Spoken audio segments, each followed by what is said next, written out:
വിശുദ്ധ മാർക്കോസ് എഴുതിയ സുവിശേഷം 7-ാം അധ്യായം 24 മുതൽ 30 വരെയുള്ള വചനങ്ങൾ. സീറോ ഫിനേഷ്യൻ സ്ത്രീയുടെ വിശ്വാസം. അവൻ അവിടെ നിന്ന് എഴുന്നേറ്റ് ടൈറിലേക്ക് പോയി.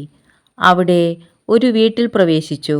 തന്നെ ആരും തിരിച്ചറിയാതിരിക്കണമെന്ന് അവൻ ആഗ്രഹിച്ചു. എങ്കിലും അവന് മറഞ്ഞിരിക്കാൻ കഴിഞ്ഞില്ല. ഒരു സ്ത്രീ അവനെക്കുറിച്ച് കേട്ട് അവിടെ എത്തി. അവൾക്ക് അശുദ്ധാത്മാവ് ബാധിച്ച ഒരു കൊച്ചുമകൾ ഉണ്ടായിരുന്നു. ആ സ്ത്രീ വന്ന് അവൻ്റെ കാൽക്കൽ വീണു.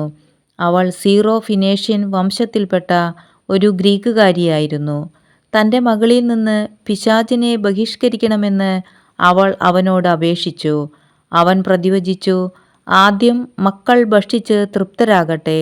മക്കളുടെ അപ്പമെടുത്ത് നായ്ക്കൾക്ക് എറിഞ്ഞുകൊടുക്കുന്നത് നന്നല്ല. അവൾ മറുപടി പറഞ്ഞു, കർത്താവേ, അത് ശരിയാണ്. എങ്കിലും മേശയ്ക്ക് കീഴെ നിന്ന് നായ്ക്കളും മക്കൾക്കുള്ള അപ്പക്കഷ്ണങ്ങളുടെ ബാക്കി തിന്നുന്നുണ്ടല്ലോ.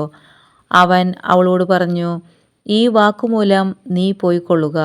പിശാചു നിന്റെ മകളെ വിട്ടുപോയിരിക്കുന്നു. അവൾ വീട്ടിലേക്ക് പോയി. കുട്ടി കട്ടിലിൽ കിടക്കുന്നത് അവൾ കണ്ടു. പിശാച് അവളെ വിട്ടുപോയിരുന്നു.